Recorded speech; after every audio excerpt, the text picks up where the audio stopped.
देखो, अनुच्छेद 29 और 30 के मध्य संबंध के अनुच्छेद 29 जनसंख्या के सभी वर्गों के लिए उपलब्ध एक सामान्य संरक्षण प्रावधान है, जबकि अनुच्छेद 30 के तहत केवल भाषाई या धार्मिक अल्पसंख्यकों के लिए संरक्षण उपलब्ध है। अनुच्छेद 29 और 30 दोनों केवल भारतीय नागरिकों के लिए उपलब्ध है।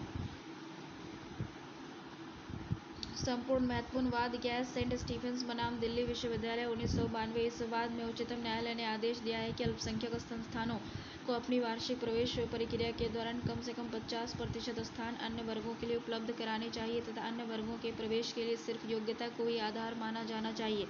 TMA पाई फाउंडेशन और अन्य बनाम कर्नाटक राज्य 2002। इस ऐतिहासिक निर्णय की प्रमुख विशेषताएं निम्नलिखित है। सभी नागरिकों को शैक्षणिक संस्थान स्थापित करने और उनके प्रशासन का अधिकार है। अल्पसंख्यक शिक्षण संस्थान के प्रकाशन का अधिकार आत्यांतिक नहीं है। राज्य द्वारा गैर सहायता प्राप्त अल्पसंख्यक शिक्षण संस्थान की शैक्षणिक उत्कृष्टता सुनिश्चित करने के लिए नियम बनाया जा सकता है। वित्त पोषित अल्पसंख्यक शिक्षण संस्थान में प्रवेश हेतु गैर अल्पसंख्यक छात्रों का प्रतिशत राज्य अथवा विश्वविद्यालय द्वारा निर्धारित किया जाएगा। गैर सहायता प्राप्त अल्पसंख्यक शिक्षण संस्थान के शुल्क को विनियमित नहीं किया जाएगा, परंतु कोई भी संस्थान कैपिटेशन फीस नहीं वसूल सकता है। इस्लामिक एकेडमी ऑफ एजुकेशन बनाम कर्नाटक राज्य 2003। इस वाद में उच्चतम न्यायालय ने TMA पाई वाद में दिए गए अपने निर्णय को और अधिक स्पष्ट किया। निर्णय के अनुसार अनुच्छेद 30 भाषाई और धार्मिक अल्पसंख्यकों को शैक्षणिक संस्थान की स्थापना के लिए संपूर्ण अधिकार प्रदान करता है, परंतु सरकार उच्च मानकों को सुनिश्चित करने के लिए नियम बना सकती है तथा उन्हें नियंत्रित कर सकती है। अनुच्छेद 31 संपत्ति का अनिवार्य अधिग्रहण निरस्त। इस अनुच्छेद के तहत संपत्ति का अधिकार प्रदान किया गया था, परंतु 1978 में 44वें संविधान संशोधन अधिनियम के द्वारा इसे हटा दिया गया। अब यह एक मूल अधिकार नहीं वरन अनुच्छेद 301 के तहत एक साधारण विधिक अधिकार है। 19(1)(f) के द्वारा प्रदत्त इस मूल अधिकार को अनुच्छेद 31 के द्वारा पूर्णतः प्रदान किया गया था। 1978 में 44वें संविधान संशोधन के माध्यम से इन दोनों प्रावधानों को निरस्त कर संविधान में अनुच्छेद 300(a) प्रविष्ट किया गया। इसके अनुसार किसी भी व्यक्ति को बिना उचित विधिक प्राधिकरण के उसकी निजी संपत्ति से वंचित नहीं किया जा सकेगा। इसका अर्थ है कि इस प्रकार संपत्ति का अधिकार अब मूल अधिकार नहीं है, परंतु ये एक संवैधानिक और विधिक अधिकार है। इसके उल्लंघन के लिए कोई सीधे उच्चतम और उच्च न्यायालय नहीं जा सकता है। इसके अतिरिक्त यह व्यक्ति को सिर्फ एक पक्षीय और कार्यपालिकाई कार्यवाही से सुरक्षा प्रदान करता है, एक पक्षीय विधायी प्रक्रियाओं से नहीं। अधिग्रहण की स्थिति में राज्य अनिवार्य रूप से क्षतिपूर्ति देने के लिए बाध्य नहीं है। अनुच्छेद 31(a) संपदाओं आदि के अर्जन के लिए उपबंध करने वाली विधियों की व्यवधि।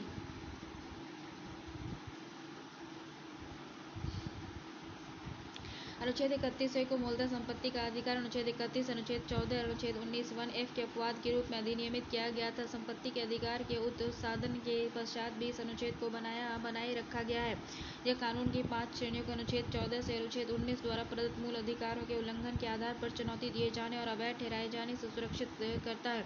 ये श्रेणियां कृषि, भूमि सुधार, उद्योग और वाणिज्य आदि से संबंधित है। यह अनुच्छेद प्रथम संविधान संशोधन अधिनियम के द्वारा जोड़ा गया था। यह राज्य को व्यक्तिगत संपत्ति के अर्जन की अनुमति प्रदान करता है। संसद और राज्य विधानमंडल दोनों इस आशय के कानून का निर्माण कर सकते हैं। हालांकि अनुच्छेद राज्य द्वारा निर्मित किसी कानून को तब तक अनुमति नहीं प्रदान करता है जब तक कि उसे राष्ट्रपति के विचार के लिए सुरक्षित न कर लिया जाए और राष्ट्रपति द्वारा इस आशय की सहमति प्राप्त न हो जाए। यदि किसी ऐसे व्यक्ति की भूमि का अधिग्रहण करे जो उसकी अपनी जोत में था तथा ये भूमि कानूनी रूप से लागू अधिकतम सीमा के भीतर है, तो यह अनुच्छेद उसे उसके बदले बाजार कीमतों पर मुआवजे का प्रावधान करता है। अनुच्छेद 31(b) कुछ अधिनियमों और विनियमों का विधि मान्यकरण है। अनुच्छेद 31(b) नवी अनुसूची में सम्मिलित कानून को अनुच्छेद 14-19 के उल्लंघन के आधार पर अवैध ठहराए जाने से सुरक्षा प्रदान करता है। नवी अनुसूची से संबंधित विवाद क्या है?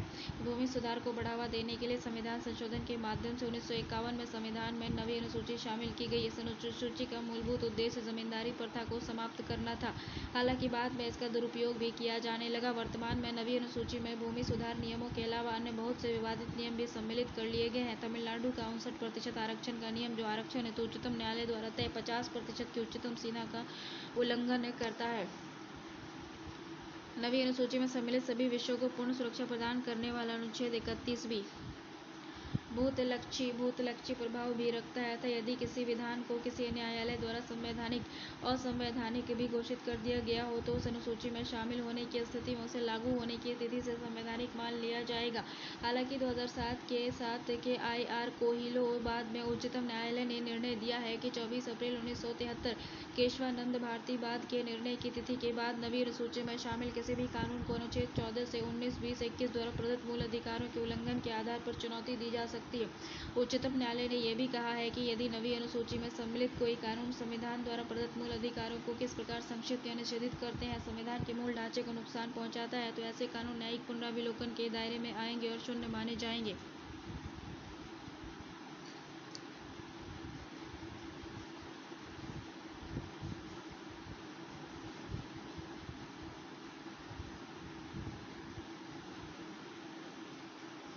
अनुच्छेद 31C नीति निर्देशक तत्वों को प्रभावी करने वाले कानून का संरक्षण। अनुच्छेद 31C को 25वें संविधान संशोधन के द्वारा 1971 में शामिल किया गया था। यह अनुच्छेद 39B और 39C में निहित नीति निर्देशक तत्वों के क्रियान्वयन हेतु निर्मित किसी कानून को अनुच्छेद 14, 19, 31 के उल्लंघन के आधार पर अवैध ठहराए जाने से सुरक्षा प्रदान करता है। मूलतः अनुच्छेद 31C को दो भाग थे। प्रथम भाग अनुच्छेद 39B और 39C में उल्लेखित सिद्धांतों पर निर्मित राज्य की किसी नीति को अनुच्छेद 14, 19 और 31 के द्वारा प्रदत्त मूल अधिकारों के उल्लंघन के आधार पर शून्य घोषित न किए जाने का प्रावधान था, जबकि इसका दूसरा भाग अनुच्छेद 39B को प्रभावी बनाने के उद्देश्य से बनाई गई विधियों को न्यायिक पुनरावलोकन के दायरे से बाहर करता है। यह प्रावधान करता है कि ऐसी विधि न्यायालय में इस आधार पर प्रश्नगत नहीं की जाएगी जिस उसने अनुच्छेद 39B और 39C को प्रभावी बनाया है या नहीं। हालांकि केशवानंद भारतीवाद में उच्चतम न्यायालय ने इसके दूसरे भाग को असंवैधानिक एवं शून्य घोषित कर दिया, क्योंकि ये न्यायालय द्वारा न्यायिक पुनरावलोकन की शक्ति को सीमित करता था, जो कि संविधान के मूल ढांचे का हिस्सा है। बाद में 42वें संविधान संशोधन के माध्यम से इस अनुच्छेद का कार्यक्षेत्र और बढ़ाकर सभी नीति निर्देशक तत्वों को किसी भी मूल अधिकार के ऊपर प्राथमिकता प्रदान कर दी गई। इसके अनुसार ऐसा कोई भी कानून जो किसी भी नीति निर्देशक तत्व न कि सिर्फ अनुच्छेद 39B और C को प्रभावी करता है, उसे अनुच्छेद 14, 19 के उल्लंघन के आधार पर शून्य घोषित नहीं किया जा सकता। हालांकि 1980 में मिनर्वा मिल वाद में उच्चतम न्यायालय द्वारा उपरोक्त प्रावधान को रद्द कर दिया गया और मूल अधिकारों और नीति निर्देशक तत्वों के मध्य संतुलन पुनर्स्थापित कर दिया गया। अनुच्छेद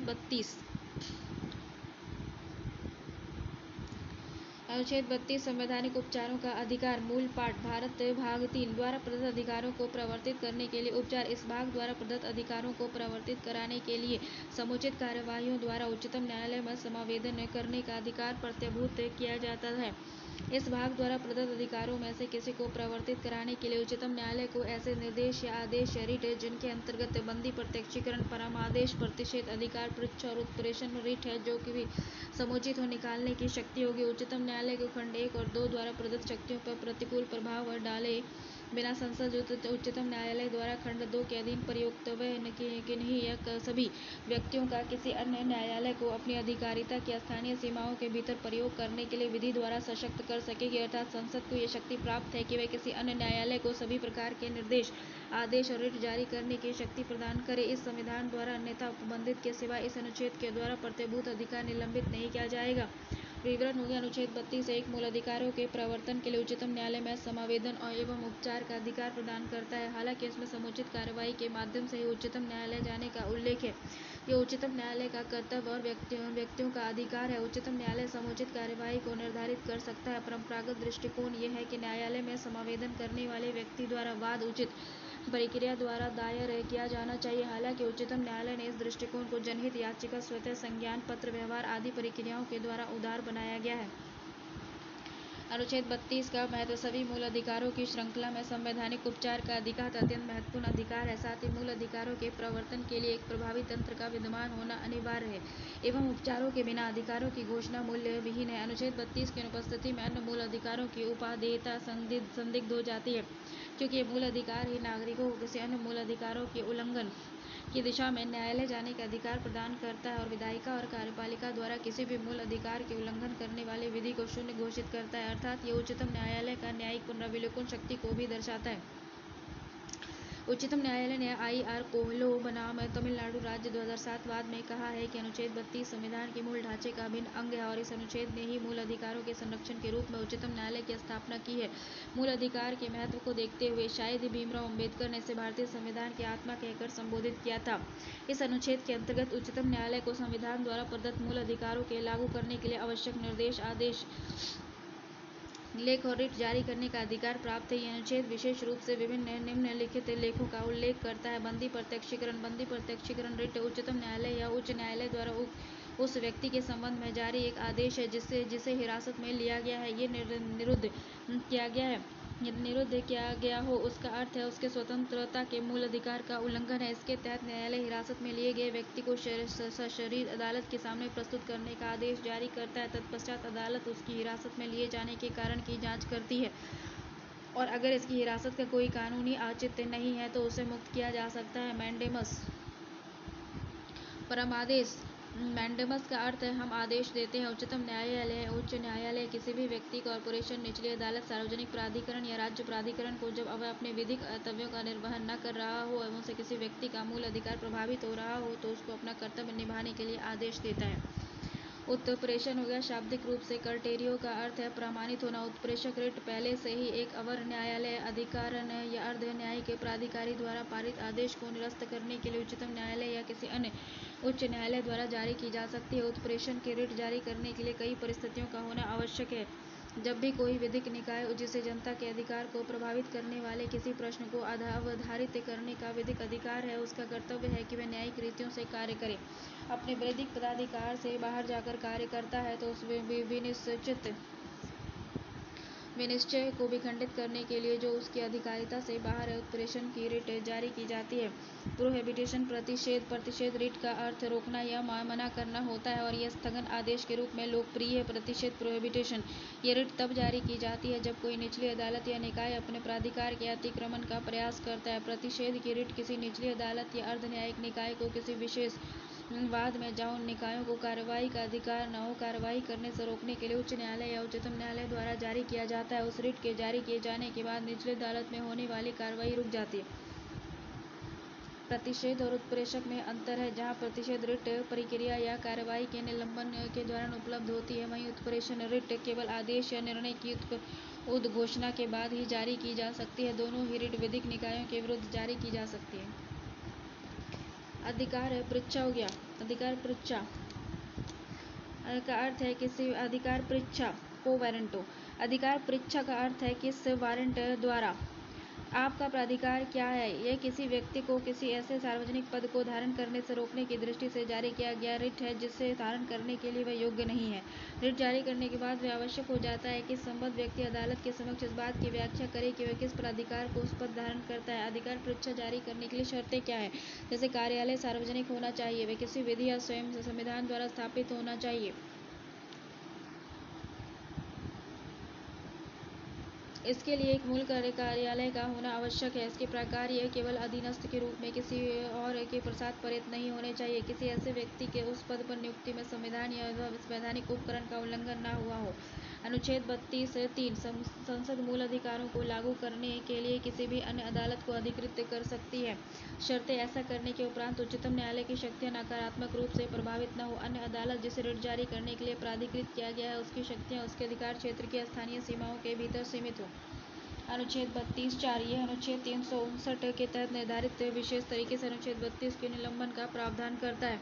अनुच्छेद 359 राष्ट्रीय आपातकाल की घोषणा के दौरान मौलिक अधिकारों का निलंबन। अनुच्छेद 19 जो बाह्य आक्रमण या युद्ध के आधार पर स्वतः निलंबित हो जाता है को छोड़कर अन्य अधिकारों का निलंबन स्वतः नहीं होता। अनुच्छेद 20(21) के तहत प्रदत्त अधिकार कभी निलंबित नहीं किए जाते। शेष अधिकारों को तभी निलंबित किया जा सकता है जब राष्ट्रपति किसी अधिकार को निलंबित करने के लिए आदेश जारी करे।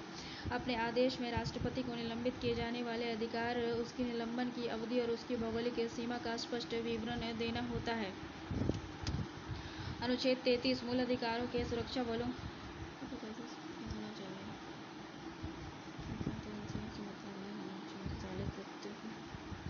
अनुच्छेद 33 मूल अधिकारों के सुरक्षा बलों आदि पर लागू होने में रूपांतरण करने में संसद की शक्ति। मूल पाठ। इस भाग द्वारा प्रदत्त अधिकारों का सुरक्षा बलों आदि पर लागू होने में रूपांतरण करने की संसद की शक्ति संसद विधि द्वारा अवधारण कर सकेगी। इस भाग द्वारा प्रदत्त अधिकारों में से कोई सशस्त्र बलों के सदस्य को या लोक व्यवस्था बनाए रखने का भार साधन करने वाले बलों के सदस्यों को या अधिसूचना के प्रति अधिसूचना के प्रयोजनों के लिए राज्य द्वारा स्थापित किसी ब्यूरो या अन्य संगठन में नियोजित व्यक्तियों को खंड खो से गो में निर्दिष्ट सभी बल ब्यूरो संगठन के प्रयोजनों के लिए स्थापित दूरसंचार प्रणाली में या उससे संबंध में नियोजित व्यक्तियों को लागू होने में किस विस्तार तक निर्बंधित और निराकृत किया जाए जिससे उनके कर्तव्यों का उचित पालन और उनमें अनुशासन बना रहना सुनिश्चित रहे।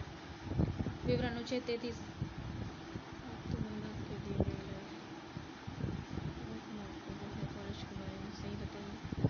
अनुच्छेद 33 संसद को यह अधिकार देता है कि वह सशस्त्र बलों, अर्धसैनिक बलों, पुलिस बलों इत्यादि के मूल अधिकारों को सीमित या कुछ स्तर पर युक्त रूप से प्रतिबंधित कर सकता है, परंतु इसका अर्थ ये नहीं है कि अनुच्छेद स्वयं किसी अधिकार का प्रतिषेध करेगा। ये अनुच्छेद का कार्य संसदीय विधानों की प्रकृति पर निर्भर करेगा, भले ही वे इस अनुच्छेद को संदर्भित न करें। संसद द्वारा निर्मित इस प्रकार का विधान समानता, अभिव्यक्ति की स्वतंत्रता, संघ निर्माण की स्वतंत्रता, व्यक्तिगत स्वतंत्रता आदि के रूप में किसी भी मूल अधिकार के संचालन को प्रतिबंधित कर सकता है। पुलिस बल विशेषाधिकार प्रतिबंध अधिनियम 1966 के द्वारा पारित एक ऐसा ही अधिनियम है। इसे उच्चतम न्यायालय में चुनौती भी दी गई थी, परंतु इसे अवैध घोषित किया गया। अनुच्छेद 34 क्षेत्र में सेना विधि विवृत है, तब इस भाग द्वारा प्रदत्त अधिकारों पर निर्बंधन है।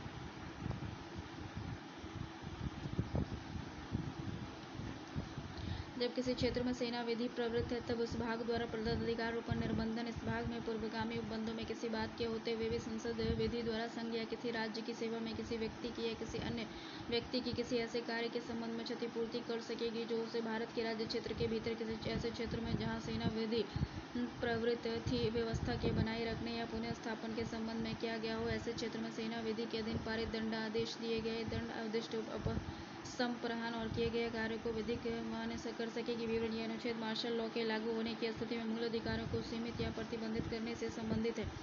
मार्शल लॉ की परिभाषा संविधान में नहीं दी गई है, किंतु इसका सामान्य अर्थ ऐसे सैन्य कानून से है जो किसी अंशतः क्षेत्र में सामान्य प्रशासन के संचालन हेतु साधारण कानून को निलंबित करके सेना को प्रशासन चलाने हेतु प्राधिकृत करने से है। मार्शल लॉ को लागू करने हेतु असाधारण परिस्थितियां जैसे युद्ध, शांति, दंगे और कानून का उल्लंघन आदि होना चाहिए। इसके कार्यान्वयन के दौरान एवं कानून व्यवस्था बनाए रखने हेतु किए गए कृत्य हेतु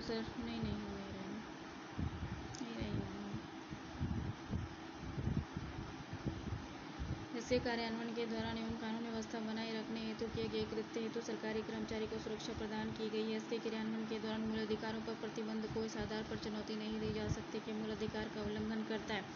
अनुच्छेद 34 के तहत घोषित मार्शल लॉ अनुच्छेद 352 में घोषित राष्ट्रीय आपातकाल में निम्न अंतर है। मार्शल लॉ और राष्ट्रीय आपातकाल ये केवल मूल अधिकारों को प्रभावित करता है, ठीक है ना। मार्शल लॉ क्या करता है? ये केवल मूल अधिकारों को प्रभावित करता है। ये सरकार और आम कानूनी अदालतों को निलंबित कर देता है। ये किसी भी कारण की वजह से कानून एवं व्यवस्था में आए व्यवधान को समाप्त करता है। ये देश के कुछ विशिष्ट संस्थानों पर ही लागू किया जाता है। इसके संदर्भ में संविधान में कोई विशिष्ट प्रावधान नहीं किया गया। ये एक उपलक्षित अंतर्निहित प्रावधान है।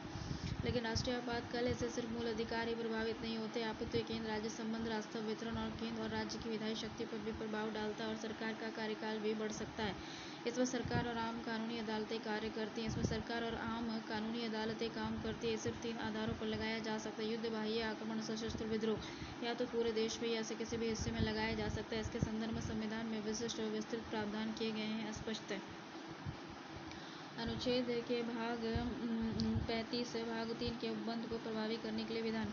इस भाग में उपबंधों को प्रभावी करने के लिए विधान। इस संविधान में किसी बात के होते हुए भी संसद को शक्ति होगी, किस राज्य के विधानमंडल को शक्ति नहीं होगी कि वे जिन विषयों के लिए अनुच्छेद 16 के खंड 3, अनुच्छेद 32 के खंड 3, अनुच्छेद 33 के अनुच्छेद 34 के अधीन संसद विधि द्वारा उपबंध कर सकेगी, जिनमें से किसी के लिए ऐसे कार्यों के लिए जो इस भाग के अधीन अपराध घोषित किए गए थे दंड विहित करने के लिए विधि बनाए और संसद इस संविधान के प्रारंभ के पश्चात यश शीघ्र ऐसे कार्यों के लिए जो उपखंड में निर्दिष्ट है दंड विहित करने के लिए विधि बनाएगी। खंड उपखंड में निर्दिष्ट विषयों में से किसी से संबंधित या खंड के उपखंड में निर्दिष्ट किसी कार्य के लिए दंड का उपबंध करने वाली कोई प्रवृत्त विधि जो भारत के राज्य क्षेत्र में संविधान के प्रारंभ से ठीक पहले प्रवृत्त थी उसके निबंधन और अनुच्छेद 372 के अधीन इसमें किए गए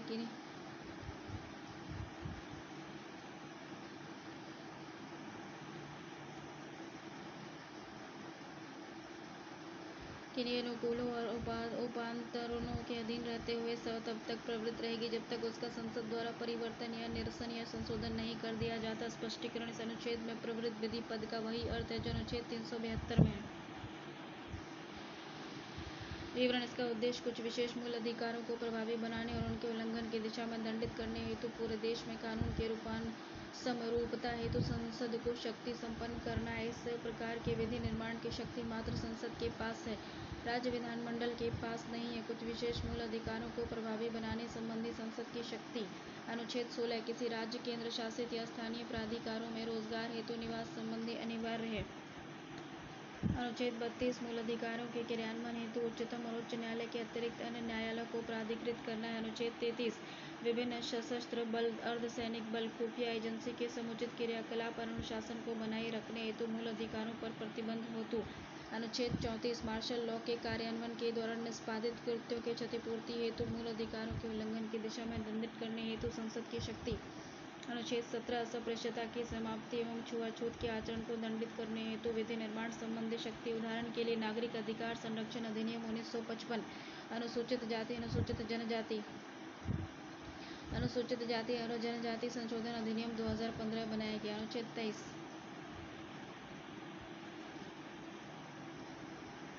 अनुच्छेद 23 मानवीय दुर्व्यापार और बलात्कार श्रम को रोकने हेतु अधिनियम। उदाहरण के लिए अनैतिक दुर्व्यापार अधिनियम 1956 और बंधुआ मजदूरी व्यवस्था अधिनियम 1976। अनुच्छेद 35 ए एवं संबंधित विवाद: संविधान के अनुच्छेद 370(1)(d) के तहत जारी राष्ट्रपति के आदेश के द्वारा 1954 में अनुच्छेद 35 ए को संविधान के परिशिष्ट में शामिल किया गया था। संविधान का अनुच्छेद 35 ए राज्य के अस्थायी निवासी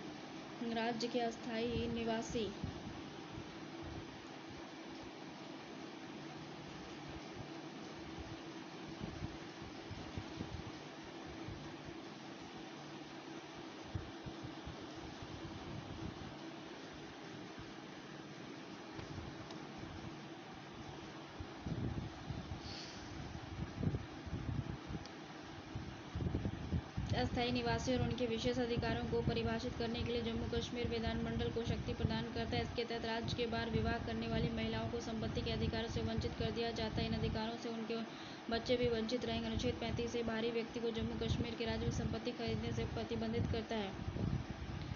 वह तो अनुच्छेद 35 ए को खत्म कर दिया गया है। संविधान में से अनुच्छेद 368 के तहत प्रक्रिया के माध्यम से शामिल नहीं किया गया था। इसे शामिल करने हेतु संसद के कानून बनाने के संवैधानिक मार्ग का अनुसरण नहीं किया गया था। दलील है कि जहां तक सरकारी नौकरी में भूमि खरीद का संबंध है, गैर निवासियों के खिलाफ यह भेदभावपूर्ण कदम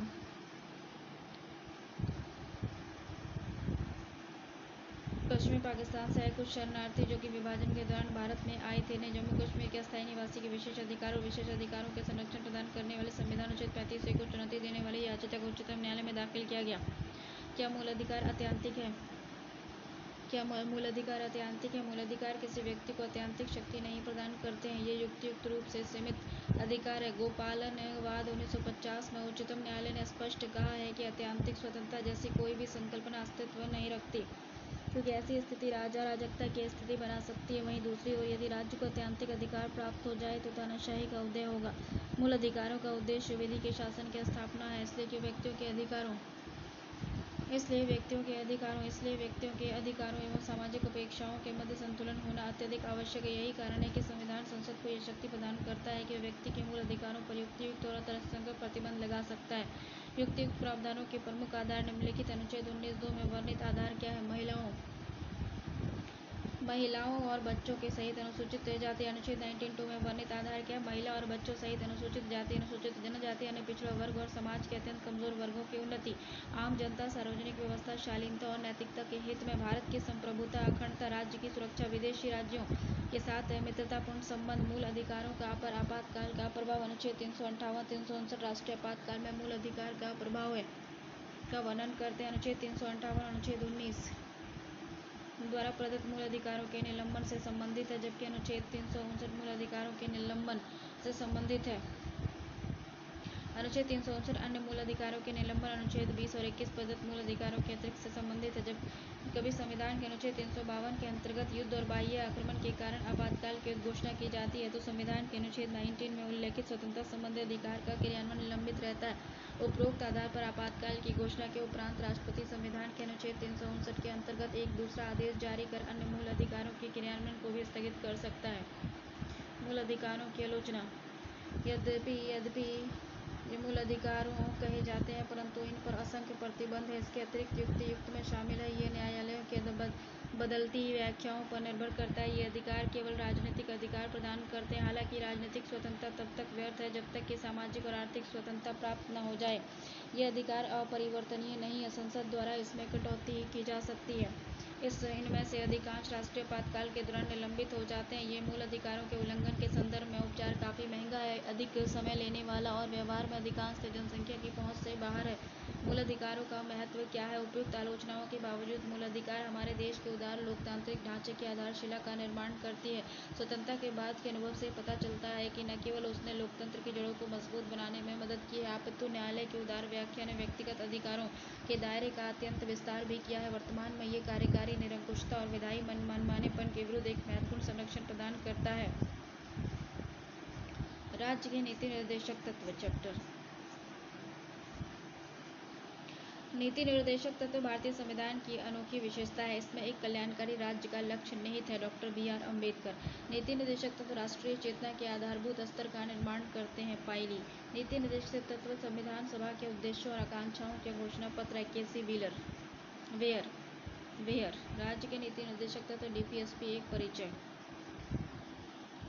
देखो, संविधान के भाग 4 अनुच्छेद 36 से 51 में राज्य के नीति निर्देशक तत्वों को प्रतिस्थापित किया गया है। ये निर्देशक तत्व भारत देश में सामाजिक आर्थिक लोकतंत्र की स्थापना सामाजिक आर्थिक लोकतंत्र की स्थापना की एक व्यापक योजना में निहित है। ठीक है। इसके यद्यपि तत्वों की प्रकृति गैर न्यायोचित है, तो यद्यपि ये देश की शासन व्यवस्था के मौलिक सिद्धांत है। ये सिद्धांत देश के प्रशासकों के लिए एक आचार संहिता है। निर्देशक तत्व राज्य की नीति निर्माण में सहायता हेतु संसदीय एवं राज्य दोनों सरकारों के लिए दिशा निर्देशक और मार्गदर्शक सिद्धांत है। ये सरकार का उत्तरदायित्व है कि वह कानून बनाते समय इन सिद्धांतों को अपनाए। राज्य के नीति निर्देशक तत्व भारत में कल्याणकारी राज्य की स्थापना का सर्वप्रमुख आधार है।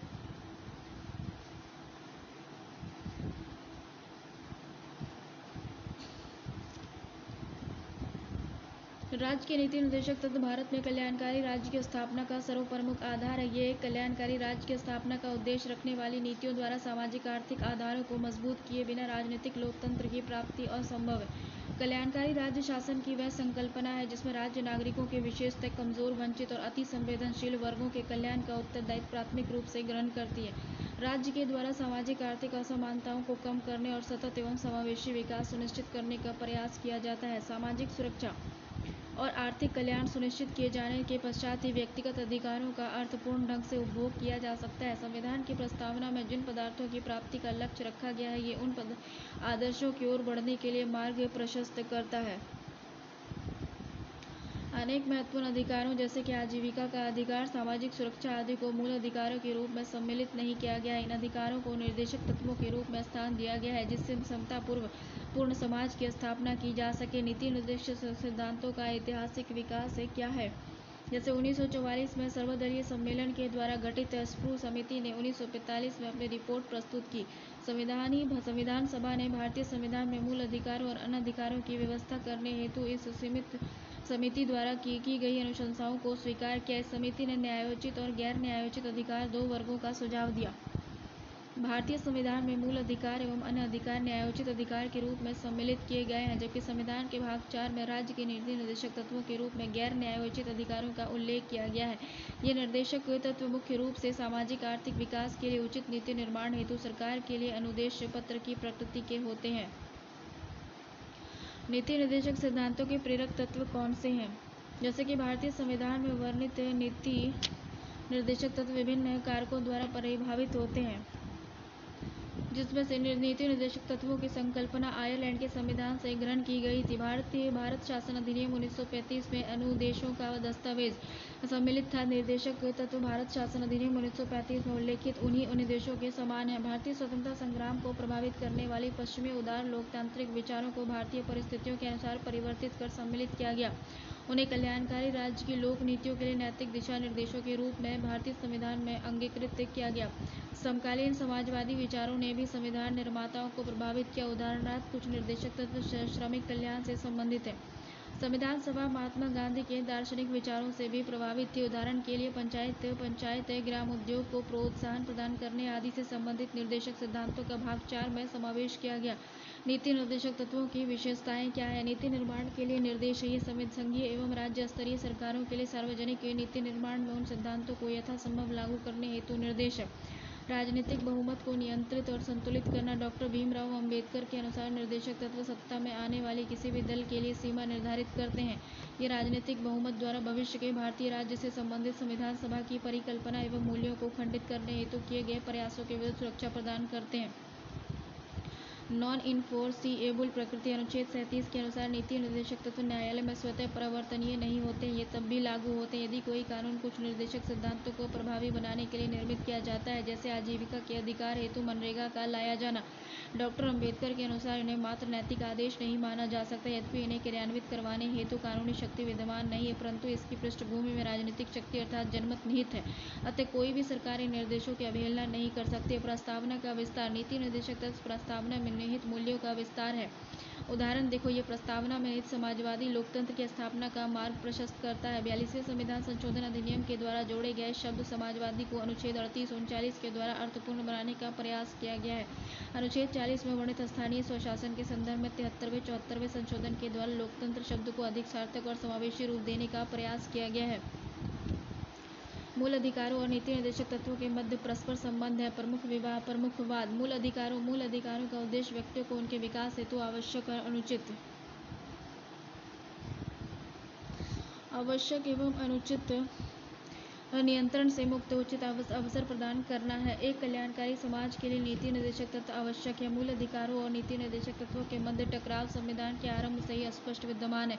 प्रारंभ में मूल अधिकार एवं नीति निर्देशक तत्व की तुलनात्मक स्थिति स्पष्ट नहीं थी। ये माना जाता था कि प्रकृति में विरोधाभासी है।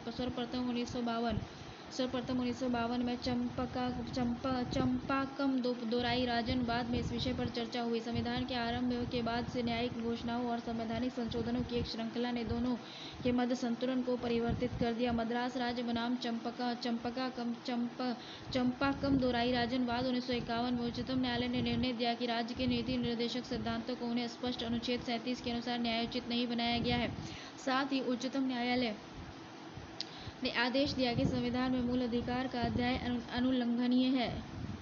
इसे कार्यपालिका अथवा विधायिका के किसी कृत्य या आदेश द्वारा भाग 3 में निर्धारित किसी सीमाओं के अतिरिक्त सीमित नहीं किया जा सकता। राज्य के नीति निर्देशक सिद्धांतों को उसके अनुरूप चलाना होगा।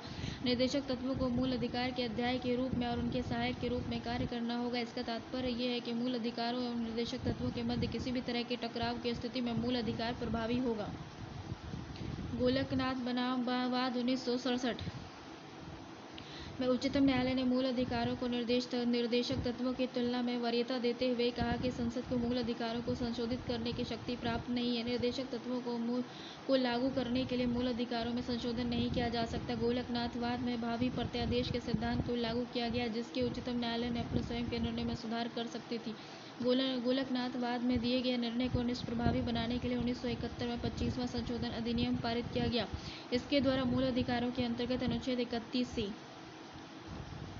जोड़ा गया, जिसके अनुसार अनुच्छेद 39B 39C को लागू करने वाली विधि को इस आधार पर अवैध घोषित नहीं किया जा सकता कि वह अनुच्छेद 14-19 में वर्णित मूल अधिकारों का उल्लंघन करती है। केशवानंद भारती वाद 1973 में उच्चतम न्यायालय ने मूल ढांचे का सिद्धांत प्रतिपादित किया, जिसके तहत संसद जो है संविधान के मूल अधिकारों में संशोधन कर सकती है, पर किंतु संसद द्वारा मूल अधिकारों में ऐसा कोई संशोधन नहीं होगा जो कि संविधान के मूल ढांचे को प्रतिकूल रूप से प्रभावित करता है।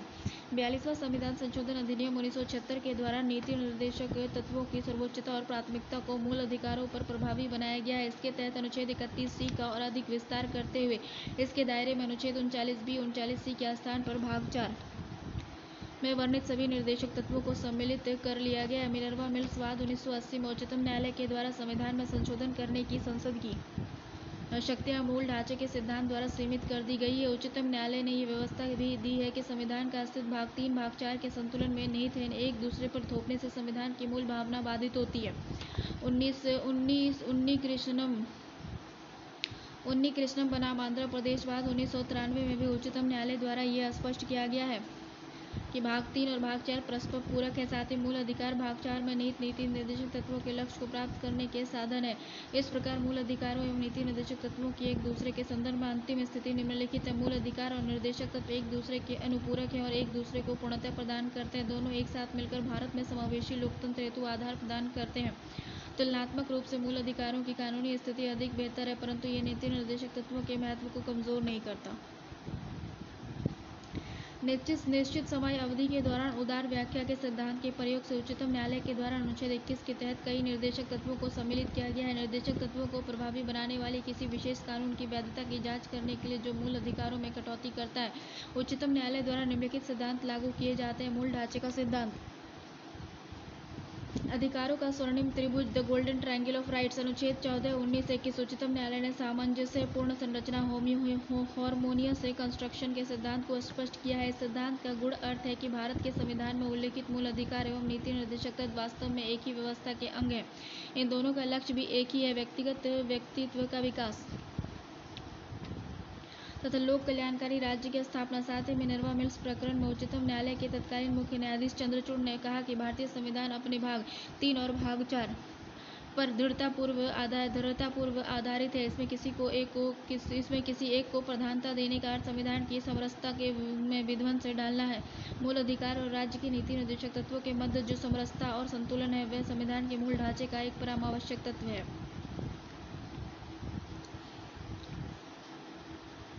नीति निर्देशक तत्वों का वर्गीकरण और विवरण। हालांकि संविधान में इनका वर्गीकरण नहीं किया गया, किंतु इसमें निहित विषय वस्तु के आधार पर पारंपरिक रूप से निर्देशक तत्वों को निम्नलिखित श्रेणियों में वर्गीकृत किया गया है। जैसे कि समाजवादी, ये सिद्धांत समाजवादी विचारधारा को प्रतिबिंबित करता है। ये लोकतांत्रिक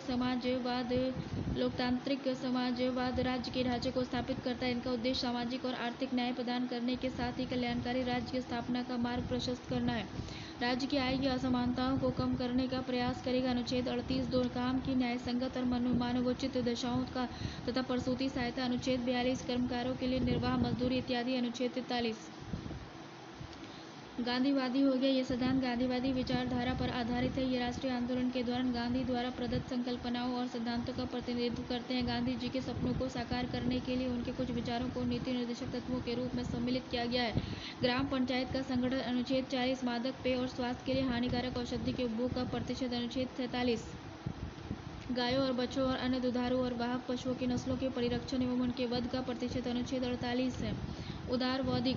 इस श्रेणी में उन सिद्धांतों को सम्मिलित किया गया है जो उदारवाद की विचारधारा का प्रतिनिधित्व करता है। समान न्याय, निःशुल्क विधिक सहायता। अनुच्छेद 39A कुछ दशाओं में काम, शिक्षा, लोक सहायता पाने का अधिकार। अनुच्छेद 41 उद्योग के प्रबंधन में कामगारों का भाग लेना। अनुच्छेद 43A बालकों को निःशुल्क शिक्षा पाने का अधिकार। अनुच्छेद 45 राष्ट्रीय महत्व के स्मारक स्थान और वस्तु का संरक्षण। अनुच्छेद 49 कार्यपालिका से न्यायपालिका का पृथक्करण। अनुच्छेद 50 उपरोक्त तालिका से संबंधित श्रेणियों समक्ष निम्नलिखित नीति निर्देशक तत्व कुछ उदाहरण हैं। इनके अतिरिक्त संबंधित श्रेणियों में अन्य अनुच्छेद भी सम्मिलित किए जा सकते हैं, जैसे कि अनुच्छेद 36 परिभाषा।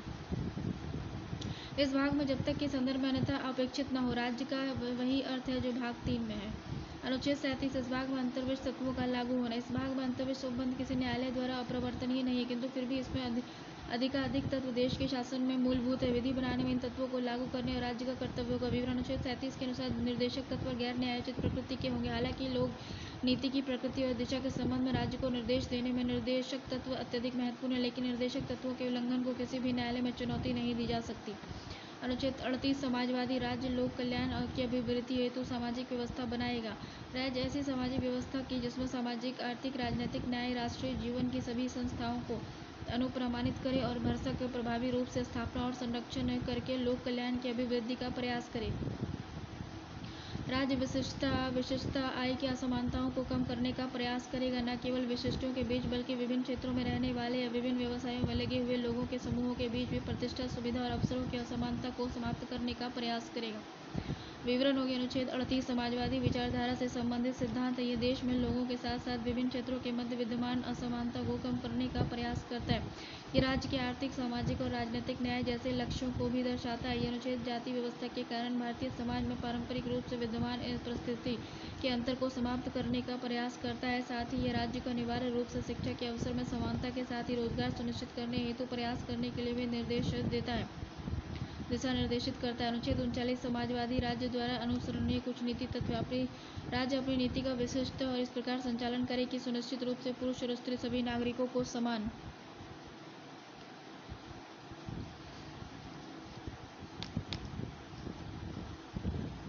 रूप से जीविका के पर्याप्त साधन प्राप्त करने का अधिकार हो। समुदाय में भौतिक संसाधन का स्वामित्व और नियंत्रण इस प्रकार बटा हो जिसमें सामूहिक हित का सर्वोत्तम रूप से साधन हो। आर्थिक व्यवस्था इस प्रकार चले जिससे धन और उत्पादन साधनों का सर्वसाधारण के लिए हितकारी संकेंद्रण न हो। पुरुषों और स्त्रियों दोनों का समान कार्य के लिए समान वेतन हो। पुरुष और स्त्री कर्मकारों के स्वास्थ्य और शक्ति अथवा बालकों के सुकुमार अवस्था का दुरुपयोग न हो। आर्थिक आवश्यकता से विवश होकर नागरिकों को ऐसे रोजगार में न जाना पड़े जो उनकी आय और शक्ति के अनुकूल हो। बालकों को स्वतंत्र और गरिमामय वातावरण में स्वस्थ विकास के अवसर और सुविधाएं दी जाए। बालकों और अल्पवय व्यक्तियों के शोषण से और नैतिक आर्थिक परित्याग से रक्षा की जाए। विवरण और क्रियान्वयन। अनुच्छेद 39 भी समाजवादी विचारधारा से संबंधित सिद्धांत है। ये राज्य को उसकी नीतियों के निर्माण हेतु विशिष्ट दिशा निर्देश प्रदान करता है। इसके द्वारा अनुच्छेद 31 को व्यापक अर्थ प्रदान किया गया है। इसके अंतर्गत निम्न प्रावधान किए गए हैं। राज्य द्वारा पुरुषों और स्त्रियों के बीच जब से वे समान कार्य के लिए कार्य कर रहे हैं उसके वेतन के विषय में समान सुनिश्चित करना आवश्यक है। बच्चों को सभी प्रकार के शोषण से मुक्त रखते हुए उनके सर्वांगीण विकास हेतु उपबंध और प्रबंधन करने हेतु राज्य को निर्देशित किया गया है। संसाधन का उपयोग लोकहित में होना चाहिए, अनावश्यक रूप से किसी निजी नागरिक के लाभ हेतु नहीं होना चाहिए। प्रथम संवैधानिक संशोधन भूमि सुधार को लागू करने के लिए था। इस हेतु बाद में चौथा और 17वां, 25वां, 42वां, 44वां संवैधानिक संशोधन अधिनियम पारित किया गया। महिला सशक्तिकरण उनके रोजगार संबंधी लक्ष्यों को प्राप्त करने के लिए भारत सरकार ने हाल ही में support to training and employment programme STEP को प्रारंभ किया है। गरीब महिलाओं के सामाजिक आर्थिक उत्थान एवं उन्हें सूक्ष्म वित्तीय सेवाएं प्रदान करने के लिए राष्ट्रीय महिला कोष प्रारंभ किया गया है। कुछ लोगों तक ही धन का संकेंद्रण न हो, इसका लाभ समाज के सभी वर्गों तक पहुंच सके, इसलिए सरकार ने कॉर्पोरेट सोशल रिस्पॉन्सिबिलिटी को लागू किया है। अनुच्छेद 39 समाजवादी समान न्याय निःशुल्क विधिक सहायता। राज्य ये सुनिश्चित करेगा कि विधिक तंत्र इस प्रकार काम करे कि समान अवसर के आधार पर न्याय सुलभ हो तथा विशिष्टता सुनिश्चित करने के लिए आर्थिक या किसी अन्य निर्योग्यता के कारण कोई नागरिक न्याय प्राप्त करने के अवसर से वंचित न रह जाए। उपयुक्त विधान या स्कीम के द्वारा किसी अन्य रीति से निःशुल्क विधिक सहायता की व्यवस्था करेगा। विवरण और क्रियान्वयन हो गया। अनुच्छेद 39 भी समाजवादी विचारधारा से संबंधित सिद्धांत है। यह अनुच्छेद राज्य को यह सुनिश्चित करने का निर्देश देता है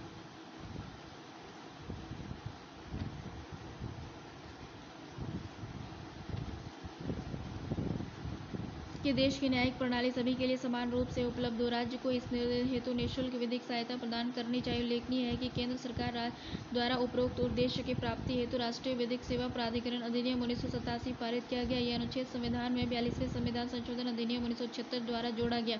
इस अनुच्छेद के तहत परिकल्पित नीति निर्देशक उद्देश्य की प्राप्ति के लिए अप्रैल 2017 में सरकार ने 3 विधिक सेवा संबंधी पहल की।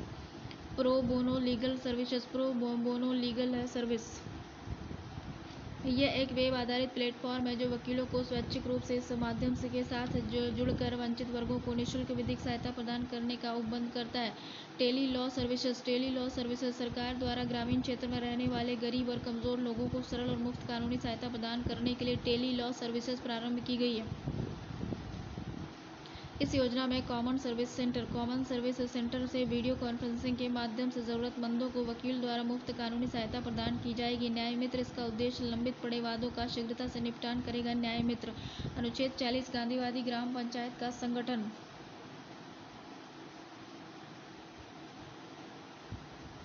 अनुच्छेद 40 गांधीवादी ग्राम पंचायतों का संगठन। राज्य ग्राम पंचायतों का संगठन करने के लिए कदम उठाएगा और उनको ऐसी शक्ति और प्राधिकार प्रदान करेगा जो उन्हें स्वायत्त शासन की इकाइयों के रूप में कार्य करने योग्य बनाने के लिए आवश्यक होगा। विवरण और क्रियान्वयन हो गया। यह के गांधीवादी निर्देशक सिद्धांत है। ये राज्यों को स्वशासन की संस्थाओं के रूप में स्थानीय निकायों की स्थापना करने का निर्देश देता है। साथ ही राज्य को यह निर्देश भी देता है कि देता है कि इन स्थानीय निकायों को स्वावलंबी बनाने के लिए पर्याप्त शक्ति प्रदान की जानी चाहिए। उल्लेखनीय है कि भारत सरकार द्वारा 73वें संशोधन अधिनियम पारित किए गए, जो सरकार के तृतीय स्तर के रूप में स्थानीय निकायों की स्थापना की व्यवस्था करते हैं। सरकार द्वारा स्वयंशासित संस्थानों के सुदृढ़ीकरण और प्रशासनिक व्यवस्था में उनकी पर्याप्त भागीदारी सुनिश्चित करने के लिए निम्नलिखित उपाय किए गए हैं। राष्ट्रीय ग्राम स्वराज योजना, इसके माध्यम से ग्राम सभाओं को सशक्त करके एवं स्थानीय निकायों को एक अधिक शक्ति का हस्तांतरण करके उन्हें मजबूत करने का प्रयास किया गया। म्यूनिसिपल बॉन्ड, इसके द्वारा शासन के उन इकाइयों को स्वायत्त रूप देने एवं वित्तीय रूप से स्वतंत्रता प्रदान करने में सहायता मिलेगी।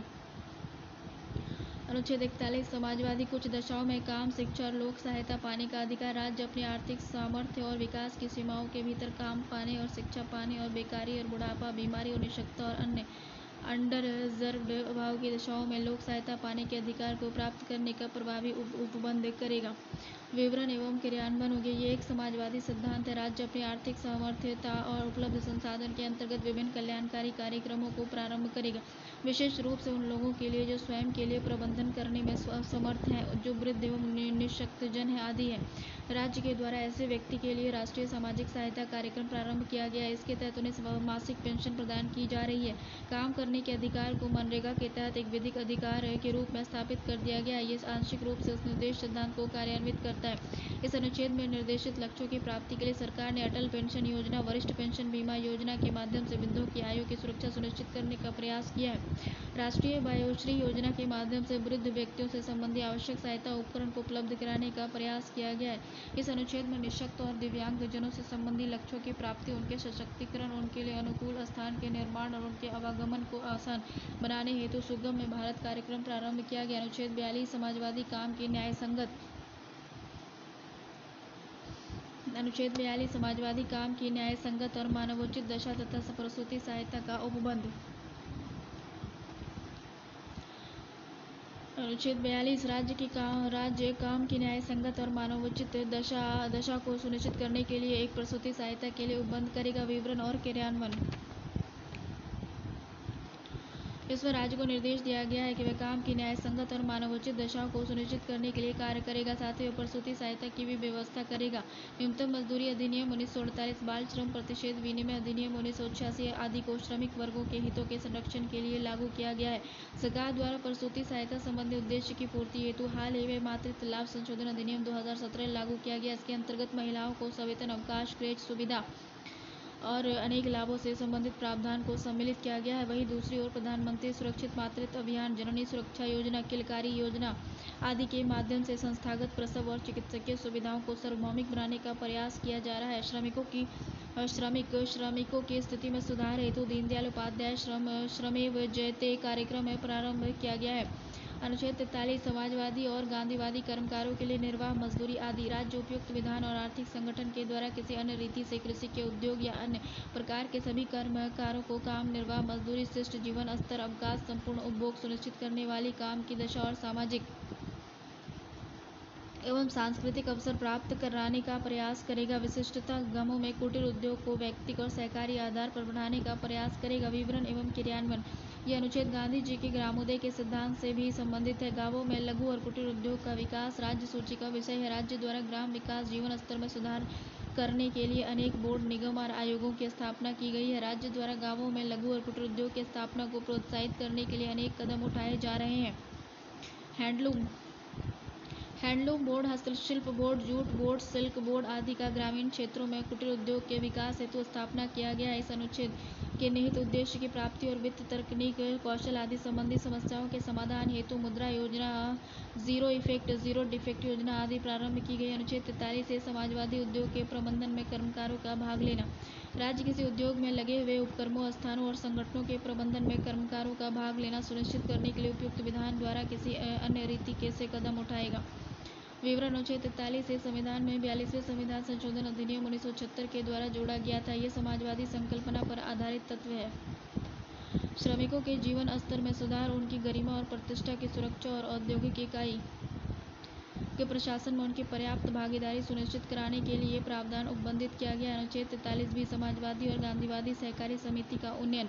राज्य सरकारी समितियों के स्वैच्छिक निर्माण, स्वायत्त कार्यक्रम, लोकतांत्रिक नियंत्रण और व्यावसायिक प्रबंधन के उन्नयन का प्रयास करेगा। 97वां संविधान संशोधन अधिनियम 2011 द्वारा भाग 4 में अनुच्छेद 43 जोड़ा गया है, जो कि प्रावधान करता है कि राज्य सहकारी समिति में स्वैच्छिक संगठन, स्वायत्त कार्यक्रम, लोकतांत्रिक नियंत्रण और पेशेवर प्रबंधन को बढ़ाने का प्रयास करेगा। 97वां संविधान संशोधन अधिनियम 2011। इस संविधान में संशोधन के परिणाम स्वरूप संविधान में 2 अन्य महत्वपूर्ण खंड जोड़े गए हैं, जो निम्न है। अधिनियम के द्वारा भारतीय संविधान के भाग 3 का संशोधन किया गया, जिसमें अनुच्छेद 19(1)(c) में यह संघ शब्द के बाद या सहकारी समितियां शब्द जोड़ा गया। अधिनियम ने सहकारी समितियों के गठन के अधिकार को मूल अधिकार बना दिया है। अधिनियम सहकारी समिति के प्रबंधन की जिम्मेदारी को सुनिश्चित करता है एवं कानून के उल्लंघन के लिए निरोध प्रदान करता है। संविधान के भाग 9A के बाद एक नया भाग, जिसमें भाग 9B अनुच्छेद 243(ZH) और 243(ZT) जोड़ा गया है, जो सहकारी समितियों के संबंधी परिभाषाएं, सहकारी समितियों का समावेश, बोर्ड के सदस्य और उनके पदाधिकारियों की संख्या और पदावधि, बोर्ड के सदस्यों का चुनाव, बोर्ड एवं अंतरिम प्रबंधन का निलंबन, सहकारी समिति के रेखाओं का निरीक्षण, जनरल बॉडी बैठक का आयोजन, सूचना प्राप्त करने का अधिकार, रिटर्न फाइल करने, अपराध एवं दंड, बहुराज्य सहकारी समिति का अनुप्रयोग, संघ शासित प्रदेशों पर अनुप्रयोग, वर्तमान विधि की निरंतरता का प्रावधान करता है। अनुच्छेद 44 उदार बौद्धिक नागरिकों के लिए समान सिविल संहिता। राज्य भारत के समस्त राज्य क्षेत्र में नागरिकों के लिए एक समान सिविल संहिता प्राप्त करने का प्रयास करेगा। विवरण और क्रियान्वयन। निजी कानून है पर्सनल लॉ, विवाह, तलाक, भरण पोषण अधिकार, उत्तराधिकार, गोद लेने से संबंधित होते हैं। भारत में विभिन्न धर्मों के विभिन्न निजी कानून है। समान सिविल संहिता के तहत एक ही निजी कानून होगा, जिसका उद्देश्य देश में नागरिकों के अनुसरण सभी नागरिकों द्वारा अनुसरण किया जाएगा। उच्चतम न्यायालय ने केंद्र को समान सिविल संहिता लागू करने का लिए निर्देश देने हेतु की गई याचिका को बार बार खारिज किया और कहा कि यह नीति निर्माण का विषय है तथा न्यायालय ये कार्य करने में सक्षम नहीं है। अनुच्छेद 45 उदार बौद्धिक प्रारंभिक शैशवावस्था की देखरेख और 6 वर्ष से कम आयु के बालकों के लिए शिक्षा का प्रावधान। राज्य प्रारंभिक शैशवावस्था की देखरेख और सभी बालकों को उस समय तक जब तक कि वे 6 वर्ष की आयु पूर्ण न कर ले शिक्षा प्रदान करने के लिए प्रयास करेगा। विवरण और क्रियान्वयन। अनुच्छेद 45 प्राथमिक शिक्षा के तहत वर्णित इस नीति के निर्देशक तत्वों को 86वें संविधान संशोधन 2002 के द्वारा अनुच्छेद 21 के ए के अंतर्गत मूल अधिकार के रूप में सम्मिलित किया गया है। साथ ही प्राथमिक स्तर पर शिक्षा के दायित्व के निर्वहन हेतु सरकार ने सर्व शिक्षा अभियान चलाकर अपनी नीति निर्देशक संबंधी उल्लिखित उद्देश्यों को पूरा करने की दिशा में महत्वपूर्ण कदम उठाया है। अनुच्छेद 46 समाजवादी और उदार बौद्धिक अनुसूचित जाति, अनुसूचित जनजाति और अन्य दुर्लभ वर्गों के शिक्षा और अर्थ संबंधी हितों की अभिवृद्धि। राज्य जनता के दुर्लभ वर्गों के विशिष्ट और अनुसूचित जाति, अनुसूचित जनजातियों के शिक्षा और अर्थ संबंधी हितों की विशेष सावधानी से वृद्धि करेगा। सामाजिक न्याय एवं सभी प्रकार के शोषण से उनकी सुरक्षा प्रदान करेगा। विवरण एवं क्रियान्वयन। सरकार ने हमारे समाज के सामाजिक और शैक्षणिक रूप से पिछड़े वर्गों, विशेष रूप से अनुसूचित जाति, अनुसूचित जनजाति को आरक्षण प्रदान कर इस निर्देश तत्वों को लागू करने का प्रयास किया। अनुसूचित जाति जनजाति के शैक्षणिक विकास के लिए सरकार ने उनके लिए छात्रवृत्ति, निःशुल्क पुस्तकें, छात्रावास आदि की व्यवस्था की है। वहीं अनुसूचित जाति जनजाति के आर्थिक हितों के संवर्धन हेतु उनमें उद्यमिता के विकास के लिए स्टैंड ऑफ इंडिया एवं SC/ST हब को प्रारंभ किया। 15 अनुच्छेद 47 उदार बौद्धिक और गांधीवादी पोषाहार स्तर, जीवन स्तर को ऊंचा करने और लोक स्वास्थ्य का सुधार करने के राज्य का कर्तव्य है। राज्य अपने लोगों को पोषाहार स्तर और जीवन स्तर को ऊंचा करने, लोक व्यवस्था के सुधार को अपने प्राथमिक कर्तव्यों में मानेगा। राज्य विशेषतः मादक पेय और स्वास्थ्य के लिए हानिकारक औषधियों और औषधीय परियोजनाओं से विभिन्न उपभोग का प्रतिषेध करने का प्रयास करेगा। विवरण और क्रियान्वयन। ये एक गांधीवादी सिद्धांत है। मिड डे मील योजना को इस निर्देशक तत्व के क्रियान्वयन हेतु आरंभ किया गया ताकि पोषाहार में सुधार किया जा सके। 2013 में पारित खाद्य सुरक्षा अधिनियम इस निर्देशक तत्व को कार्यान्वित करने की दिशा में एक महत्वपूर्ण कदम हो सकता है। एकीकृत ग्रामीण विकास कार्यक्रम 1978, जवाहर रोजगार योजना 1989, स्वर्ण जयंती ग्राम स्वरोजगार योजना 1999, संपूर्ण ग्राम रोजगार योजना 2001, महात्मा गांधी ग्रामीण राष्ट्रीय ग्रामीण रोजगार गारंटी कार्यक्रम 2006 आदि योजनाओं को लोगों के जीवन स्तर में सुधार करने के लिए लागू किया गया। इस अनुच्छेद में निहित गांधीवादी उद्देश्य को पूरा करने के लिए हाल ही में बिहार में मद्य निषेध, पूर्ण शराबबंदी लागू कर दी गई। अनुच्छेद 48 उदार बौद्धिक और गांधीवादी कृषि और पशुपालन का संगठन। राज्य कृषि पशुपालन को आधुनिक वैज्ञानिक प्रणालियों से संगठित करने का प्रयास करेगा तथा विशेषतः गायों और बछड़ों और अन्य दुधारू और वाहक पशुओं की नस्लों के परिरक्षण और सुधार के लिए उनके वध का प्रतिषेध करने के लिए कदम उठाएगा। विवरण एवं क्रियान्वयन। हरित क्रांति एवं जैव प्रौद्योगिकी के क्षेत्र में अनुसंधान, कृषि और पशुपालन के आधुनिकीकरण के लिए लक्ष्य। कृषि में वैज्ञानिक तकनीक को बढ़ावा देने के लिए सरकार ने मृदा स्वास्थ्य कार्ड और कृषि विज्ञान केंद्र जैसे पहल को प्रारंभ किया है। कृषि क्षेत्र को मजबूत करने के लिए सरकार ने प्रधानमंत्री फसल बीमा योजना, प्रधानमंत्री सिंचाई योजना को प्रारंभ किया है। वहीं इस अनुच्छेद में उल्लिखित नीतिगत उद्देश्य की प्राप्ति और पशुपालन में आधुनिक वैज्ञानिक तरीके और दुधारू पशु के नस्ल सुधार हेतु राष्ट्रीय गोकुल मिशन प्रारंभ किया गया। साथ ही वध हत्या पर रोक लगाने के लिए विभिन्न राज्यों ने भी कानून निर्मित किए हैं। अनुच्छेद 48A उदार बौद्धिक पर्यावरण का संरक्षण। पर्यावरण का संरक्षण, संवर्धन और वन्य जीव की रक्षा। राज्य देश के पर्यावरण के संरक्षण, संवर्धन का और वन तथा वन्य जीवों की रक्षा करने का प्रयास करेगा। अनुच्छेद 48 संविधान में 42वें संविधान संशोधन अधिनियम 1976 द्वारा जोड़ा गया था। जीवन के बेहतर मापदंड और प्रदूषण रहित वातावरण के निर्माण हेतु संविधान में इस प्रावधान को शामिल किया गया है। राष्ट्रीय वन नीति 1988 का लक्ष्य वनों का विकास, संरक्षण, सुरक्षा करना है। पर्यावरण संरक्षण अधिनियम 1986, वन्यजीव अधिनियम 1972 भी अनुच्छेद 48A के तहत निर्देशों को पूरा करने की दिशा में कुछ महत्वपूर्ण कदम है। अनुच्छेद 49 उदार बौद्धिक राष्ट्रीय महत्व के स्मारकों, स्थानों और वस्तुओं का संरक्षण है। संसद द्वारा बनाई गई विधि द्वारा या उसके अधीन राष्ट्रीय महत्व वाले घोषित किए गए कलात्मक या ऐतिहासिक अभिरुचि वाले प्रत्येक स्मारक या स्थान या वस्तु यथास्थिति लुंठन, विरूपण, विनाश, अपसारण, व्यनन और निर्यात आदि से संरक्षण करना राज्य की बाध्यता होगी। विवरण एवं क्रियान्वयन होगी। यह राज्य में राष्ट्रीय महत्व के स्मारकों के संरक्षण की अपेक्षा रखने वाला एक उदार बौद्धिक सिद्धांत है। भारतीय पुरातत्व सर्वेक्षण को इसके क्रियान्वयन का भार सौंपा गया है। विश्व धरोहर स्थल, प्राचीन स्मारक और पुरातात्विक स्थलों का संरक्षण राष्ट्रीय महत्व का है। पर्यटन गतिविधियों के संदर्भ में इन स्थलों का आर्थिक महत्व भी है। अनुच्छेद 50 उदार बौद्धिक कार्यपालिका से न्यायपालिका का पृथक्करण। राज्य की लोक सेवाओं में न्यायपालिका को कार्यपालिका से पृथक करने के लिए राज्य कदम उठाएगा। विवरण और क्रियान्वयन। नियंत्रण एवं संतुलन की व्यवस्था के लिए शक्तियों का पृथक्करण आवश्यक है। ये न्यायपालिका की स्वतंत्रता भी सुनिश्चित करता है। ये एक उदार बौद्धिक सिद्धांत भी है। 1973 में CRPC में संशोधन द्वारा कार्यान्वित किया गया। अनुच्छेद 51 उदार बौद्धिक अंतर्राष्ट्रीय शांति और सुरक्षा की अभिवृद्धि है। राज्य अंतर्राष्ट्रीय शांति सुरक्षा की अभिवृद्धि का राष्ट्रों के बीच न्यायसंगत और सम्मानपूर्ण संबंधों को बनाए रखने का, संगठित लोगों के एक दूसरे से व्यवहारों में अंतर्राष्ट्रीय विधि और संधि बाध्यताओं के प्रति आदर बढ़ाने का है। अंतर्राष्ट्रीय विवादों का मध्यस्थता द्वारा निपटारे के लिए प्रोत्साहन देने का प्रयास करेगा। विवरण और कार्यान्वयन। भारत सरकार ने इस अनुच्छेद के तहत उल्लिखित उद्देश्यों के प्रति अपनी प्रतिबद्धता दर्शाते हुए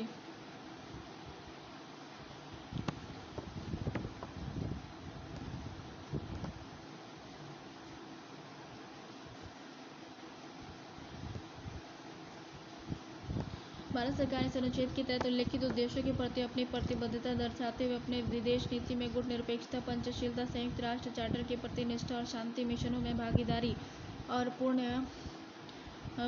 निशस्त्रीकरण जैसे प्रमुख सिद्धांतों को शामिल किया है। हाल ही में सार्क उपग्रह द्वारा निःशुल्क सेवा का पड़ोसियों तक विस्तार इसी शांति और मैत्री की दिशा में बढ़ते कदम को दर्शाता है। संविधान के अन्य भागों में वर्णित निर्देशक तत्व। संविधान के भाग 4 के अतिरिक्त कुछ निर्देशक तत्वों को उल्लेखित किया गया है, जिसमें प्रमुख तत्व निम्नलिखित हैं। संविधान के भाग 4 के अतिरिक्त भी कुछ निर्देशक तत्वों को उल्लेखित किया गया है, जिनमें से प्रमुख तत्व निम्नलिखित हैं। अनुच्छेद 335 के तहत राज्य के क्रियाकलाप से संबंधित सेवाओं और पदों के लिए नियुक्तियों में अनुसूचित जाति और जनजाति के सदस्य के दावों के साथ साथ प्रशासन की दक्षता बनाए रखने की संगति को ध्यान में रखने का निर्देश दिया गया है।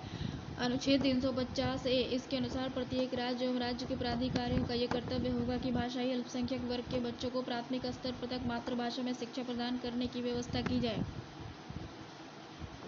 अनुच्छेद 351 के अनुसार संघ का यह कर्तव्य होगा कि वे हिंदी भाषा के प्रयोग को प्रोत्साहन दें और इसका विकास करें, जिससे वे भारत की संस्कृति के सभी तत्वों की अभिव्यक्ति का साधन बन सके। निर्देशक तत्वों एवं मूल अधिकारों के बीच अंतर क्या है? तो मूल अधिकार और निर्देशक तत्व के बीच अंतर क्या है? जैसे कि मूल अधिकार है और ये नीति निर्देशक तत्व है। यह उदारवादी दर्शन पर आधारित है। मूल अधिकार जो है ये उदारवादी दर्शन पर आधारित है, जो कि व्यक्ति एवं उनके अधिकारों को संरक्षण प्रदान करता है। ये सामान्य रूप से राज्य तथा कुछ मामलों में निजी व्यक्ति पर भी निषेधाज्ञा होता है। इसकी प्रकृति नकारात्मक है, क्योंकि ये राज्य को कुछ नीतियों के निर्माण से प्रतिबंधित करता है।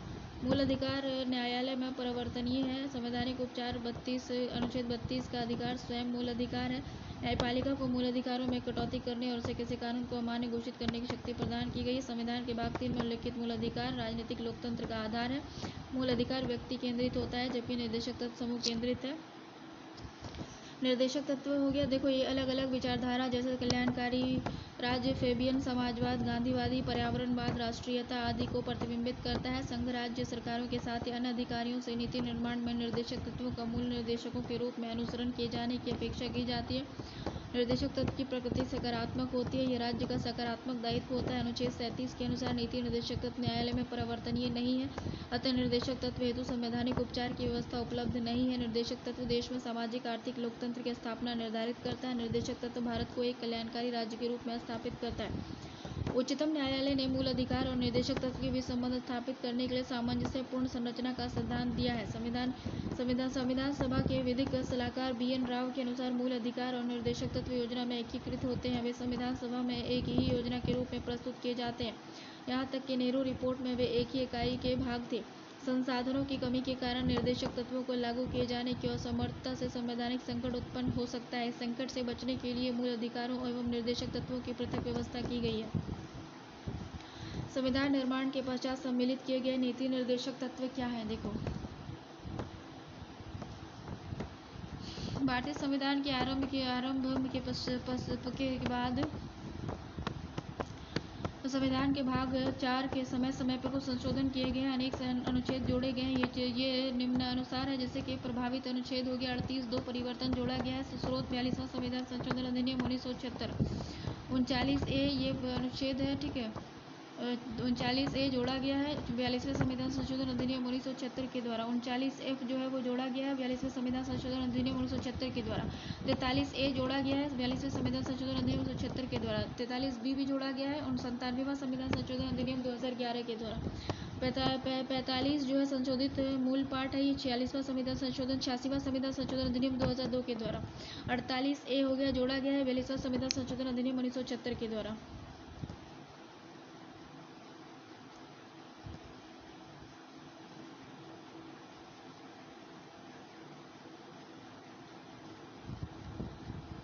निर्देशक सिद्धांतों को गैर न्यायोचित और कानूनी तौर पर गैर प्रवर्तनीय बनाए जाने के प्रमुख कारण क्या है? जैसे देखो, निर्देशक सिद्धांतों को गैर न्यायोचित और कानूनी तौर पर गैर परिवर्तनीय बनाए जाने के प्रमुख कारण क्या है? संविधान निर्माताओं ने निर्देशक सिद्धांतों को गैर न्यायोचित और कानूनी तौर पर गैर परिवर्तनीय बनाया है क्योंकि इन्हें लागू करने के लिए देश में पर्याप्त वित्तीय संसाधन उपलब्ध नहीं है। देश की विविधता और पिछड़ापन उनके क्रियान्वयन में बाधक रहे हैं। निर्देशक सिद्धांतों को न्यायोचित बनाने से हाल ही में ब्रिटिश दासता से मुक्त राज्य पर उनके क्रियान्वयन हेतु दबाव पड़ सकता है। अतः यह आशा की गई है कि देश अपनी प्राथमिकताओं के आधार पर कार्य करे। राज्य को निर्देशक सिद्धांतों को प्राप्त करने के लिए पर्याप्त स्वतंत्रता प्रदान की गई है। अतः संविधान निर्माताओं के द्वारा एक व्यावहारिक निर्णय लिया गया है तथा सिद्धांतों को न्यायिक एवं बाध्यकारी शक्तियाँ प्रदान करने से परहेज किया गया है। वे इन सिद्धांतों की पूर्ति के लिए अंतिम मंजूरी के रूप में न्यायालय की प्रक्रिया के बजाय जागरूक जनता की राय पर अधिक विश्वास करते हैं। नीति निर्देशक तत्वों की आलोचनाएं क्या है कि आलोचक निर्देशक तत्वों में निरंतरता और तारतम्यता की कमी की ओर संकेत करते हैं। स्पष्ट है कि अत्यधिक महत्वपूर्ण निर्देशक तत्व और कम महत्वपूर्ण निर्देशक तत्वों को मिश्रित कर दिया गया है। साथ ही संबंधित दर्शन पर आधारित उनकी पद्धति से तार्किक व्यवस्था नहीं की गई है। एन श्रीनिवासन के अनुसार निर्देशक तत्वों को न तो उचित तरीके से वर्गीकृत किया गया है और न ही तर्कसंगत तरीके से व्यवस्थित किया गया है। इसमें अत्यल्प महत्व वाले नीति निर्देशक तत्वों को सामाजिक आर्थिक विकास के लिए अत्यावश्यक अति महत्वपूर्ण तत्वों के साथ मिश्रित कर दिया गया है। इस व्यवस्था के लिए वैज्ञानिक आधार सुझाया जाता है, जबकि ये भावनाओं और बिना पर्याप्त जानकारी के आधार पर आधारित है। इसके अतिरिक्त इनकी गैर परिवर्तनीय प्रकृति इसके क्रियान्वयन को तत्कालीन सरकार के विवेक पर छोड़ देती है। प्रोफेसर KT शाह द्वारा इनकी एसिड चेक, जिसका भुगतान बैंक की इच्छा पर निर्भर है, के रूप में BN राव द्वारा इसकी नैतिक उपदेश के रूप में वर्णित करते हुए आलोचना की गई है।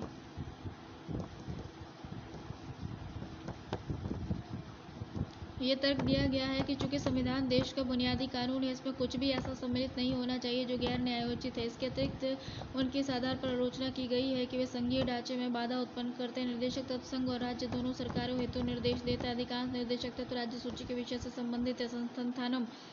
संस्थानम द्वारा विशेष रूप से उल्लेखित किया गया है कि निर्देशक तत्व केंद्र और राज्यों के बीच, राष्ट्रपति और प्रधानमंत्री के बीच, राज्यपाल और मुख्यमंत्री के बीच संवैधानिक संघर्ष उत्पन्न करते हैं।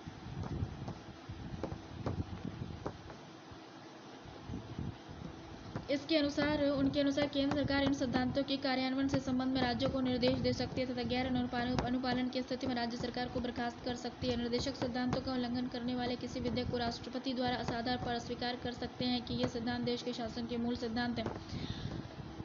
इस प्रकार सरकार के पास इन सिद्धांतों की अवहेलना का कोई अधिकार नहीं है। यही समान संवैधानिक संघर्ष राज्य स्तर पर राज्यपाल और मुख्यमंत्री के मध्य हो सकता है। निर्देशक तत्वों की उपयोगिता।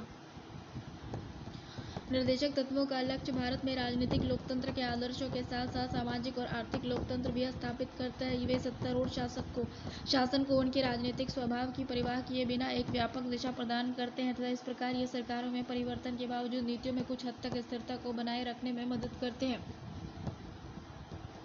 निर्देशक तत्व न्यायपालिका के लिए प्रकाश स्तंभ के रूप में भी काम करते हैं। सबसे ऊपर ये शिक्षाप्रद मूल्य है। भारत में पूर्व महान्यायवादी MC सीतलवाड़ के अनुसार हालांकि निर्देशक तत्व कोई विधिक अधिकार प्रदान नहीं करते, न कोई विधिक उपचारों का सृजन करते हैं, फिर भी ये निम्नलिखित तरीके से महत्वपूर्ण उपयोगी होते हैं। ये अनुदेशों के समान है और ये भारतीय संघ के प्राधिकारों को संबोधित सामान्य अनुशंसाएं हैं। ये उन्हें सामाजिक आर्थिक मूल सिद्धांतों की याद दिलाते हैं जो संवैधानिक लक्ष्यों की प्राप्ति से जुड़े हैं। ये न्यायालय के लिए उपयोगी मार्गदर्शक सिद्धांत है। ये न्यायालय को न्यायिक पुनरावलोकन की शक्ति के प्रयोग में सहायता करते हैं जो कि विधि की संवैधानिक वैधता का निर्धारण करते हैं। ये सभी अनुदेश विधायिका और कार्यपालिका को नीति निर्माण के लिए प्रेरित करते हैं, साथ ही न्यायालय को कुछ मामलों में दिशा निर्देश भी करते हैं। ये प्रस्तावना को विस्तृत रूप देते हैं जिनसे भारत के नागरिक को न्याय, स्वतंत्र, समानता एवं बंधुत्ववादी मूल्यों को बल मिलता है। ये राजनीतिक, आर्थिक, सामाजिक क्षेत्रों की घरेलू विदेश नीतियों के स्वामित्व, अस्थायित्व और निरंतरता बनाए रखता है, भले ही सत्ता में परिवर्तन हो जाए। ये नागरिक के मूल अधिकारों के पूरक होते हैं। इनके द्वारा सामाजिक आर्थिक अधिकारों की व्यवस्था करते हुए इस रिक्तता को पूरा करने का प्रयास किया गया। भाग 3 और भाग 4 राजनीतिक लोकतंत्र के साथ आर्थिक लोकतंत्र को भी संभव बनाता है। ये विपक्ष द्वारा सरकार पर नियंत्रण को संभव बनाता है। विपक्ष सत्तारूढ़ दल पर निर्देशक तत्वों का विरोध और उसके कार्यकलापों के आधार पर आरोप लगा सकता है और उन्हें लागू करने के लिए दबाव बना सकता है। ये सरकार के कार्य के प्रदर्शन का कठिन परीक्षण करता है। लोग सरकार की नीति और कार्यक्रमों का परीक्षण इन संवैधानिक घोषणाओं के आलोक में कर सकते हैं। ये आम राजनीतिक घोषणा पत्र की तरह होते हैं और सत्तारूढ़ दल अपनी राजनीतिक विचारधारा के बावजूद विधायिका और कार्यपालिका कृत्यों में इस तथ्य को स्वीकार करता है कि ये तत्व उसके प्रदर्शन दार्शनिक और मित्र हैं। मूल कर्तव्य।